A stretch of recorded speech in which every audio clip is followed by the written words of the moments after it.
Hello everyone, welcome to Anubha study facts. आज हम लोग गाइस हिंदी पेडागोजी के क्वेश्चंस के बारे में बात कर रहे हैं। ये आपके सीटेट और एमपीटेट में हेल्प करेगा, जहाँ से आपको शिक्षण शास्त्र से संबंधित प्रश्न के बारे में जानकारी मिलती है। यहाँ पर ये हमारा 12th सेशन है और इसमें ना जितने भी प्रीवियस ईयर सेशंस हैं, अगर अभी तक आप लोगों ने नहीं देखे तो देख लीजिएगा। उससे आप लोग को हेल्प मिलेगी कि किस तरीके से क्वेश्चंस पूछे गए हैं। तो आज का फर्स्ट क्वेश्चन है कि मंजूषा 8वीं कक्षा को हिंदी पढ़ाती हैं। इस स्तर पर उन्हें किसके लिए प्रयास करना चाहिए? स्वस्वर पठन, साहित्यिक विधाओं का परिचय, अलंकार समझाना या फिर छंद समझाना। तो साहित्यिक विधाओं का आप परिचय कराएं, जो अलग अलग विधा होती है जैसे एकांकी नाटक, इनका आप परिचय कराएं, क्योंकि बच्चा क्या है 8वीं कक्षा में है। अगर प्री प्राइमरी या प्राइमरी में होता तो हम स्वस्वर पठन वाला ऑप्शन सही लगाते। तो इस क्वेश्चन के लिए सेकंड ऑप्शन बिल्कुल सही हो जाएगा। और आप लोग ना एक्टिवली पार्टिसिपेट कीजिए लाइव चैट में, अपने आंसर्स को भी बताइए जो आपको ठीक लगता है। आप लोग हमेशा टेस्ट सीरीज की पूछते हैं, तो यहाँ पर ये देखिए वर्ग 3 एमपीटेट की तैयारी के लिए टेस्ट सीरीज है। इसमें मॉक टेस्ट भी हैं, आपके एफएलटी फुल लेंथ टेस्ट भी हैं। 50% डिस्काउंट अनुभव 50 कोड यूज़ करने पर आपको मिल जाएगा। इसकी जो वैलिडिटी है वो 1 ईयर है, मतलब आप 1 साल तक इसको यूज़ कर सकते हो किसी भी एमपी गवर्नमेंट एग्जाम्स के लिए, ना केवल वर्ग 3 के लिए बल्कि सभी प्रकार के एमपी गवर्नमेंट एग्जाम्स के लिए। अगर आप लोग जैसे एमपी टेट हो गया, फिर अगर आपको लग रहा है कि आपको दूसरे एग्जाम की भी प्रिपरेशन करनी है, तो आपको कोई भी टेस्ट सीरीज और परचेस करने की ज़रूरत नहीं रहेगी। सेकंड क्वेश्चन है कि कविता शिक्षण में कौन सा तत्व से गद्य से अलग करता है? तो अब आपको ये बताना है भाषा सौष्ठव की महत्ता, शब्द भंडार में वृद्धि, भाषा प्रयोग की छटा या फिर गेयता। तो यहाँ पर देखो पद में क्या होता है, उस चीज को गाकर बताया जाता है। ठीक है, तो कविता मतलब आप उसको एक लय ताल से ले रहे हो, तो वो चीज पद हो गई। और गद्य से कैसे अलग है? तो वो गेयता में अलग है। छटाएं ठीक है, शब्द भंडार भी ठीक है, लेकिन जो फोर्थ है वो बिल्कुल अलग हो जाता है। बहुसांस्कृतिक पृष्ठभूमि वाली कक्षा में भाषा शिक्षक को क्या करना चाहिए? मौखिक कौशलों पर बल देना चाहिए, अवसरों पर ही बल देना चाहिए, परस्पर बातचीत करने के लिए अधिकाधिक अवसर। बिल्कुल ठीक बात है। नेक्स्ट है कि भाषा सीखने सिखाने की प्रक्रिया में अर्थ गढ़ने का आधार है पाठ्य पुस्तक, शिक्षक द्वारा अर्थ बताना, समाज सांस्कृतिक परिवेश या फिर शब्दकोश देखना। तो समाज सांस्कृतिक परिवेश यहाँ पर सबसे सटीक आंसर बैठेगा, क्योंकि आप भाषा की बात कर रहे हो। भाषा आपको सभी को पता है कि वो आपस में इंट्रैक्शन से आती है। नेक्स्ट है पाठ्य पुस्तक भाषा शिक्षण में मुख्यतः क्या सहायता करता है? तो व्याकरणिक नियम कंठस्थ कराती है, भाषा की विभिन्न छटाएं प्रस्तुत करती है, बच्चों का आकलन करती है, बच्चों को विभिन्न पर्वों की जानकारी देती है। तो सेकंड ऑप्शन जो है वो बिल्कुल सही हो जाएगा कि वो अलग अलग जो छटाएं हैं उनको प्रस्तुत करती हैं।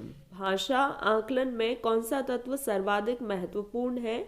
विविध अर्थ वाले प्रश्न पूछना, श्रुतलेख, सुलेख या फिर भाषिक संरचनाओं पर आधारित प्रश्न।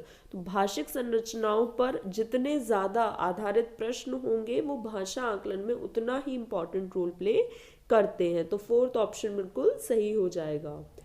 एकांकी पाठ मुख्यतः किसमें सहायता करता है? लेखन कौशल का विकास, संदर्भ के अनुसार उचित उतार चढ़ाव के साथ बोलना, वाक्य संरचना की जानकारी या फिर अभिनय की कुशलता। तो संदर्भ के अनुसार आप जो उतार चढ़ाव के साथ बोलते हो वो ज्यादा इंपॉर्टेंट रोल प्ले करता है या वो सहायता करता है। तो जो सेकंड ऑप्शन है वो बिल्कुल सही हो जाएगा। क्योंकि पूरा एक ही मंथ रह गया है, तो अगर किसी को भी पूरा एक बार में वीडियो कोर्स देखना है जिससे आपको अपनी तैयारी और अच्छे से पता लग पाए, कोई भी पॉइंट्स रह गया अकॉर्डिंग टू सिलेबस अगर आप नहीं कर पा रहे तो 50% डिस्काउंट पर ये कंप्लीट वीडियो कोर्स है, आप चाहें तो इसे परचेस कर सकते हैं। नेक्स्ट है बच्चों को बाल साहित्य उपलब्ध कराने से क्या लाभ है? श्रवण कौशल का विकास, लेखकों से परिचय, बच्चों को विविधतापूर्ण भाषिक सामग्री पढ़ने के अवसर या फिर पात्रों का चरित्र चित्रण करने की कुशलता का विकास। तो देखो गाइज, यहाँ पर आप विविधतापूर्ण भाषिक सामग्री पढ़ने का अवसर दे रहे हो और बच्चों के लिए बहुत अच्छा रहता है। बाल साहित्य में यही रहता है कि उनको ज़्यादा से ज़्यादा आप भाषिक सामग्री पढ़ने के अवसर प्रदान कर रहे हो, जिससे उनकी सोच और ज़्यादा विकसित हो सकेगी। तो थर्ड ऑप्शन बिल्कुल सही हो जाएगा। नेक्स्ट है, तमिल भाषी सुहेल प्रायः भजन को वचन कहता है, तो भाषा के शिक्षक के रूप में आप क्या करेंगे, डांटेंगे। तो कभी भी ये ऐसे ऑप्शन सही नहीं होते हैं। तमिल और हिंदी भाषा का तुलनात्मक अध्ययन करते हुए महाप्राण ध्वनियों से युक्त भाषिक सामग्री आप उपलब्ध कराएंगे। सही शब्द एकदम भजन डायरेक्ट भी नहीं बताना है। भजन शब्द का बार बार केवल उच्चारण कराने से भी कुछ नहीं होगा, बल्कि उसको कंपैरिजन करवाओ कि कहाँ पर वो गलत बोल रहा है, फिर उसके महाप्राण ध्वनियों से युक्त भाषिक सामग्री का आप प्रयोग करें। तो सेकंड ऑप्शन जो है वो बिल्कुल सही हो जाएगा। नेक्स्ट है, भाषा की कक्षा में कौन सी शिक्षण युक्ति सबसे कम प्रभावी है। उचित गति एवं प्रवाह के साथ पढ़ने पर बल देना, शुद्ध उच्चारण पर अत्यधिक बल देना, बच्चों की रुचि के अनुसार परिचित विषय या प्रसंग पर चर्चा, या फिर दूसरों की हस्तलिखित सामग्री या फिर पत्र पढ़वाने से बहुत ज़्यादा फायदा नहीं होता है। चूंकि हमसे नहीं पूछा गया था तो ये ऑप्शन सही हो जाएगा। फिर है, कहानियाँ बच्चों के भाषा विकास में किस प्रकार सहायक हैं। भाषिक नियम ही सिखाती हैं, बच्चों के खाली समय का सदुपयोग करने में मदद करती है, पाठ्य पुस्तक का सबसे महत्वपूर्ण हिस्सा है, या फिर बच्चों की कल्पना शक्ति, सृजनात्मकता और चिंतन को बढ़ाती हैं। तो बिल्कुल सही है, कहानियाँ जो हैं वो बच्चों की इमेजिनरी पावर जो है, क्रिएटिविटी है, थिंकिंग पावर, लॉजिक लगाने की चीज़ें, ये सब बढ़ाती हैं। तो फोर्थ ऑप्शन बिल्कुल सही हो जाएगा। हिंदी भाषा की पाठ्य पुस्तक में लोकगीतों को शामिल करने का कौन सा उद्देश्य सबसे कम महत्वपूर्ण है। तो लोकगीतों से संबंधित राज्यों की जानकारी देना, ये तो ऐसा कुछ इम्पॉर्टेंट नहीं है।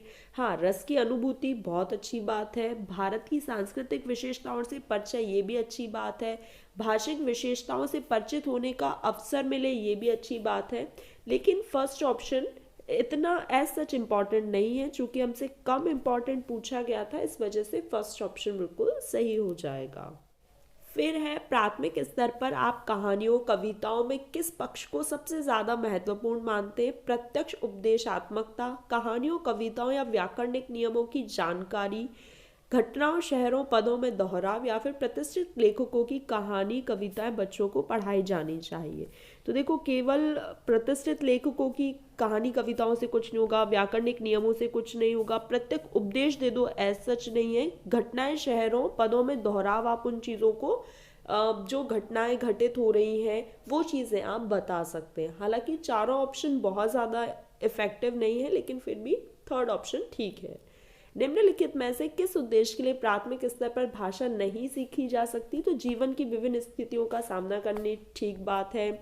मन की बात कहने सुनने, अपनी अनेक ज़रूरतों को पूरा करने के लिए ठीक है। लेकिन भाषा का व्याकरण सीखना एज सच कोई इम्पॉर्टेंट नहीं है, चूंकि कम इम्पॉर्टेंट पूछा गया है, इस वजह से सेकंड ऑप्शन सही हो जाएगा। आज के लिए लास्ट, लेखन कुशलता का विकास करने में सबसे कम महत्वपूर्ण लिपि ही कम इम्पॉर्टेंट है। अधूरी कहानी को पूरा करना ठीक है, कहानी कविता को क्रिएटिविटी के रूप में लिखना ठीक है, आंखों देखी घटनाओं को लिखना ठीक है, लेकिन यहाँ पर फर्स्ट ऑप्शन बिल्कुल सही है क्योंकि कम पूछा गया था। तो गाइज, यहाँ पर हमारा सेशन कंप्लीट हुआ। आप लोगों को अच्छा लगा हो तो आप लाइक कर सकते हैं, कमेंट करके बताइएगा आप लोग के कितने मार्क्स है। इसको टेस्ट के रूप में ले सकते हैं, ज़्यादा से ज़्यादा शेयर कीजिएगा और बेल आइकन ज़रूर प्रेस कर लेना, नोटिफिकेशन मिल जाता है। नेक्स्ट वीडियो में मिलेंगे। Thanks for watching this video.